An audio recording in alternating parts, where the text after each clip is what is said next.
Okay guys, magandang buhay sa lahat. Update po dito sa Quezon Overview or tinaguri ang Quezon Zigzag Road, no? So since may trahedya na nangyari dito, yung landslide noong October 18 at sa kasamaang palad may nasawi po na mag-asawa, sina Tatay Ili and Nanay Telma Ubatay. I've seen a lot of change, been through a lot of pain. Some things are not the same as they were a year ago, but all will be okay. I move on each and every day. The past is where it stays, way back a year ago. I've changed for the better this time. I thought I would never be fine. I strive just to say I'm... So sa mga pamilya ni tatay and nanay, taos puso po nakikiramay, si Uncle JJ, no? So condolence po sa lahat ng pamilya ni Tatay Ili and Nanay Telma Ubatay. So ito ngayon ang sitwasyon ngayon. Kung dati ay lalo na't weekend, maraming tao dito sa Overview mismo. Itong park na ito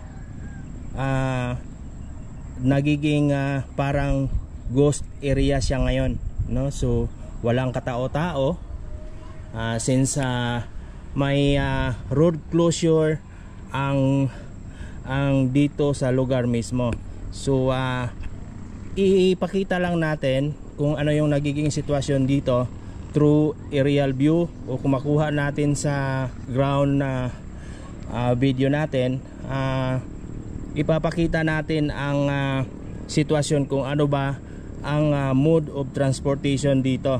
So kung makita natin sa baba, may nakita tayong dalawang bus ng isang kumpanyang rural tours na nakaantabay lamang po.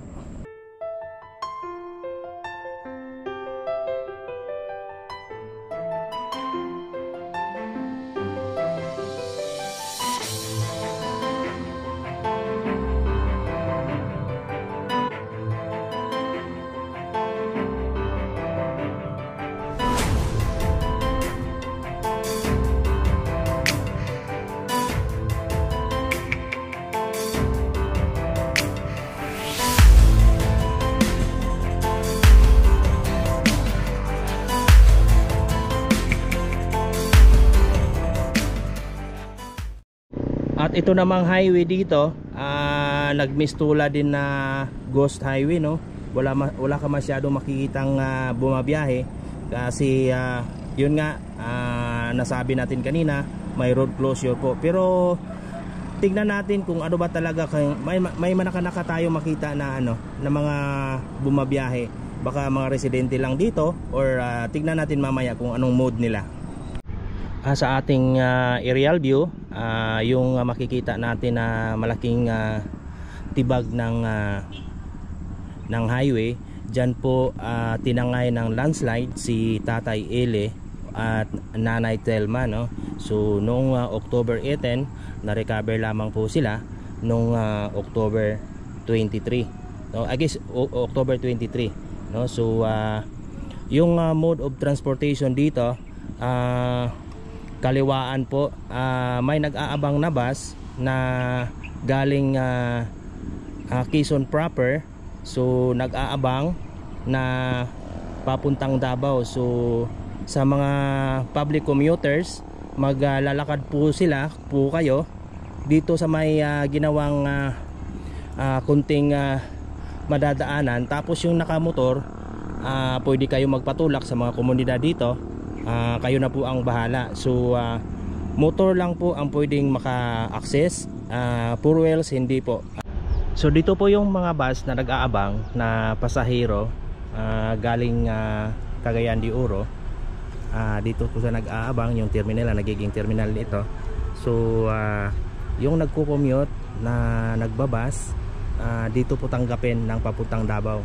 So alam naman nating lahat na itong Sigsag Road ng Quezon isa ito sa major access road ng Davao to Cagayan de Oro or vice versa. Saan nagikan Davao?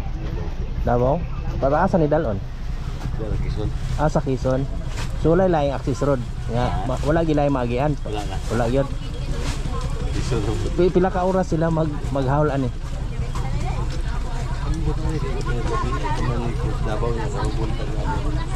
Okay.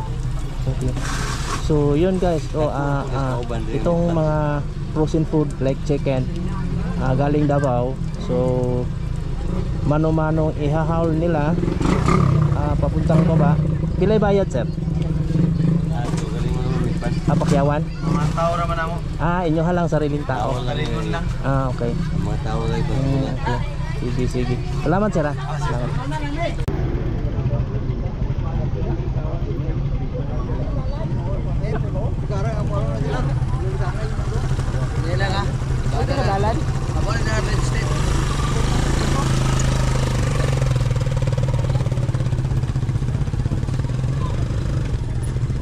So ito po yung ang access road ng o access na madadaanan sa mag-commute o sa maglalakad. So ito yung makikita natin naglalakad. So yan po may mga porter kung gusto niyo magpo-porter kung meron kayong karga. Pero sa mga senior na hindi na kaya maglakad, wag na lang siguro. Yan po ang assist ko dito. Pero lalo na't umulan, so ito delikado.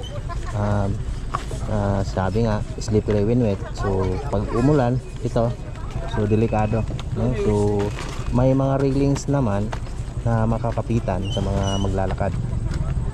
So ang nagiging sitwasyon dito, dito banda dati is wala namang kabahayan dito.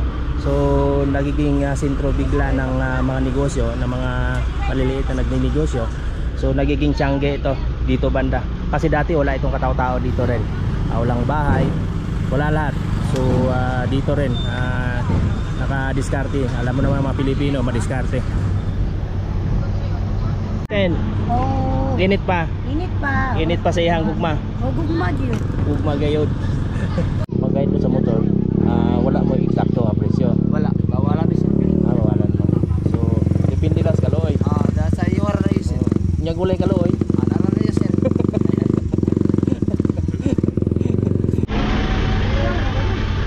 Sir, mayong hapon. Mangutana lang ko. Ang kanina interval nga oras o depende lang sa pasahero? Interval. Pila ka oras? Medya every 30 minutes. Kini karon ang buhay na mo medya. Sa gabi nagyapon ni sir. 24 hours. Okay. Salamat sir. Salamat sir. So yan po ang ginagawa ng DPWH sa probinsya ng Bukidnon na possible yan yung access ng mga light vehicle, yung bakto na gumagawa. So sooner or later makadaan na yung mga light vehicle like bunggo, mga kotse. So ginawa ng paraan dito banda daw yung mga heavy vehicle dito banda. So hopefully matapos ito agad para ma-resolve ang alam naman natin ito yung access road ng komersyo ng Davao to CDO or vice versa. So ito yun guys, no? Ito yung actual scenario sa mga biyahedor. So hindi naman pwede natin hindi i-try para ma-feel din natin kung gaano kahirap maglakad dito, no? Lalo na basa. So,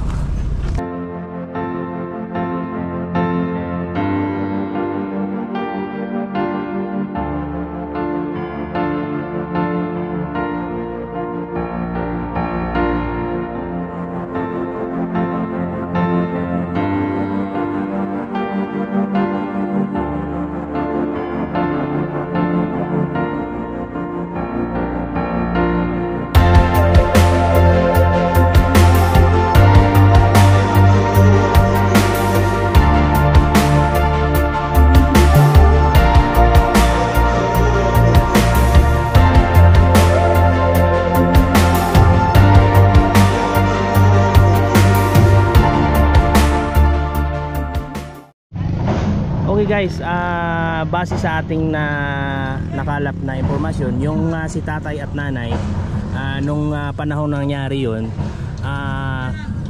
kasalukuyang bumabaybay yung bao-bao nila. Tapos pagdating dito banda is bigla na lang nag-collapse. So wala talagang warning or whatever na unsa mga senyales na magkukulaps yung kalsada. So biglaan na lang daw base sa mga informasyon dito.